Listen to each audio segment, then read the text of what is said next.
Mrs. B, with her $2,500, one further fact about her, she could not read or write. And she went into a furniture business, and she didn't bring anything unique in furniture, but she brought a determination to succeed.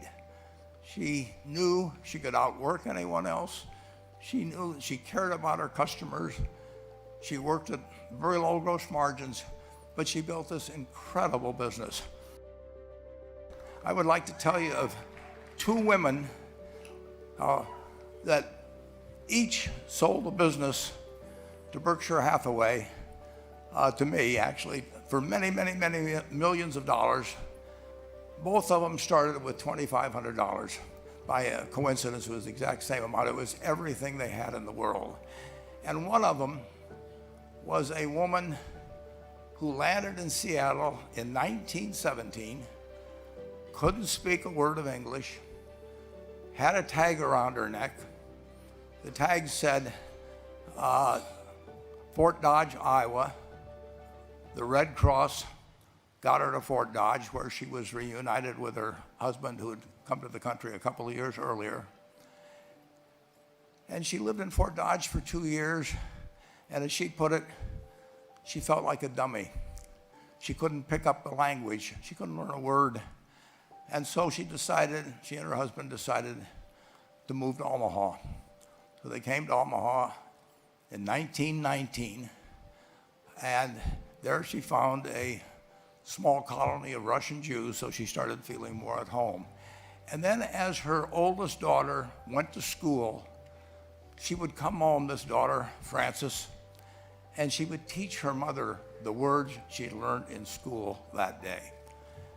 And this woman, Rose Blumpkin, spent 20 years saving money, bringing first her siblings over, her mother and father, $50 at a time. She sold used clothing to do it. She had 4 children during this period. And by 1937, after 20 years, she'd saved $2,500. She went to Chicago and she bought what she could of furniture. Her dream had always been to open a furniture store.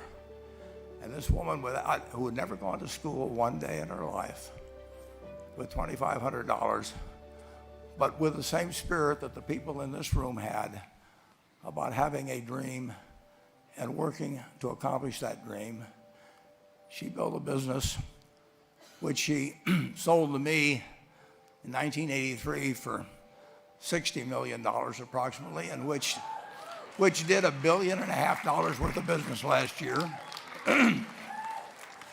The 4th generation is working in that business. This woman, Rose Blumpkin, she worked for me until she was 103. And then she retired and she died the next year, which is a lesson to all of Berkshire's managers that premature retirement, you can't tell what's going to happen. But Mrs. B, with her $2,500, one further fact about her, she could not read or write. And she went into a furniture business, and she didn't bring anything unique in furniture, but she brought a determination to succeed. She knew she could outwork anyone else. She knew she cared about her customers.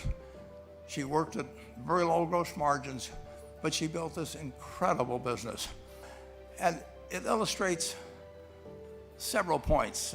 One is, you don't necessarily get it right exactly right the first time. I mean, the car leasing business, basically you were competing on the cost of money to finance cars. And it's very hard to delight a customer when you just give them the car and tell them to send you a monthly check for 5 years and you'll be back at that time. So his talents were being wasted basically in that business.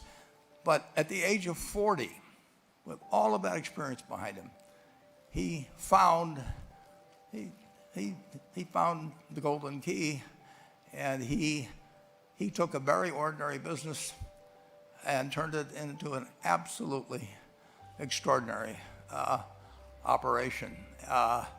And just like Mrs. B or Rose Blumpkin did, with furniture. And he didn't worry about whether the Federal Reserve was going to tighten or ease. He didn't worry about whether the stock market was up or down yesterday. He didn't worry about the things he couldn't change, but he did focus on the one thing he could change, and that was the customer's experience. And I have seen the one that got away, Enterprise. I went down to Florida and tried to talk him into selling to Berkshire, and he was smart enough not to do it.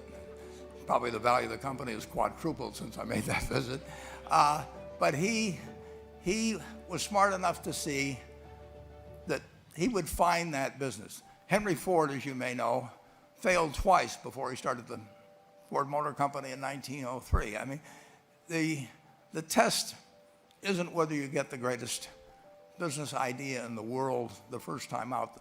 The test is whether you keep learning as you go along what your strengths are and what you can do for your customers, what you can bring especially to the party.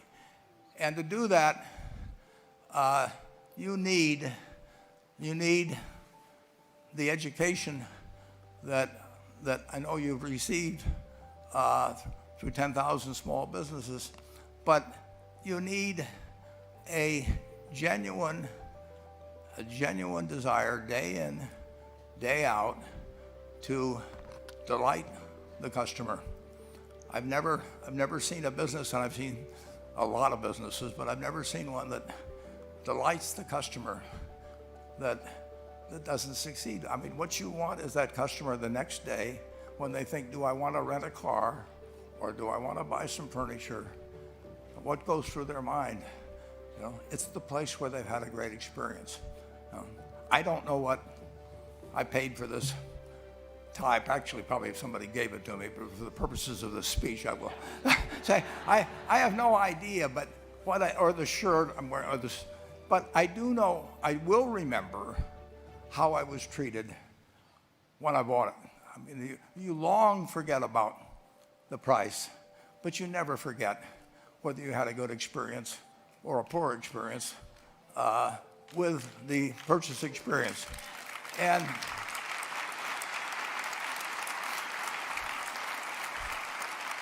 you'll have a hard time finding a person that's had a wonderful experience, a delighted experience in purchasing anything that isn't going to come back. And similarly, if the memory is of rudeness, indifference, whatever it may be, they're never going to come back. And as a small business owner, and as you grow, you have to not only be able to project that interest in people's well-being, in delighting them yourself, but you have to do it through other people. And you won't be able to do it through people who themselves do not feel they're being fairly treated, that their views aren't appropriately considered. So you really do have to learn to multiply yourself through other people. And I advise the young people to come to Omaha. We have a number of classes. The key is to certainly, in terms of your personal life, the most important decision you'll make is the spouse that most of you will likely have. And it's very important to surround yourself with people that are better than you are. You are going to move in the direction of the people you associate with. So you constantly.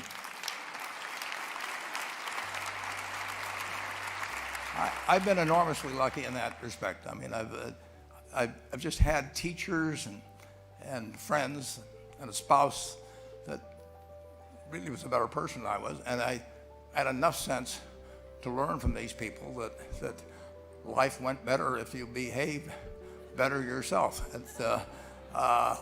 It took a while. So I advise you to seek out, as your partner in business, your partner in life, whatever it may be, look for the people that actually are examples to you rather than somebody that you think you need to straighten out yourself.